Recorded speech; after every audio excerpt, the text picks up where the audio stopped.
আসসালামু আলাইকুম, সবাই কেমন আছেন?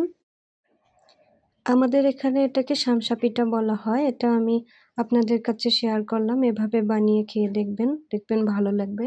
এখানে আমি আমার পরিমাপ মতো পানি নিয়েছি। এরপর দিয়ে দিয়েছি রসুন বাটা, পেঁয়াজ বাটা, দিয়ে দিব মরিচ বাটা।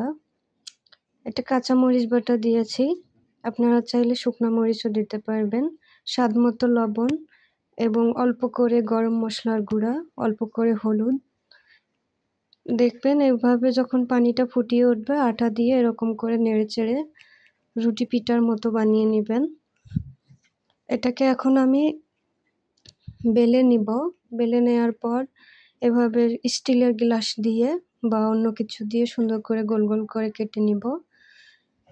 দেখতে পাচ্ছেন। এবার দেখেন, এটা আমি গরুর ভুঁড়ি, যেটাকে আপনারা সিকমা অথবা যে যাই বলেন, এভাবে মুড়িয়ে নিব। এভাবে মোড়ানোর পর পিঠাটা দেখতে কিন্তু অনেকটা সুন্দর হয়। এভাবে করে আমি আমার সবগুলো পিঠাকে তৈরি করে নেব। দেখুন, এটা কিন্তু অনেক সহজ। আমি পিঠাগুলোকে তৈরি করে নিয়েছি। এরপর একটা প্যানে আমি তেল দিয়ে দিয়েছি। এখানে তেল গরম হলে এখানে সব কয়টা পিঠা দিয়ে দিব, যতটুকু ধরবে। এভাবে ঘুরিয়ে নেবেন।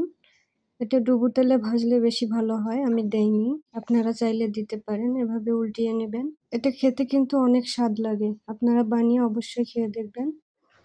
আমার এটা ভাজা হয়ে গেছে, দেখতে পাচ্ছেন। এটা কিন্তু অনেক মুসমুসে হয়েছে, আর এটা গরম গরম খেতে অনেক ভালো লাগে। তো আজকের মতো এখানেই বিদায় নিলাম। আপনারা অবশ্যই এটা বানিয়ে খাবেন। আমি আশা করি সবার ভালো লাগবে।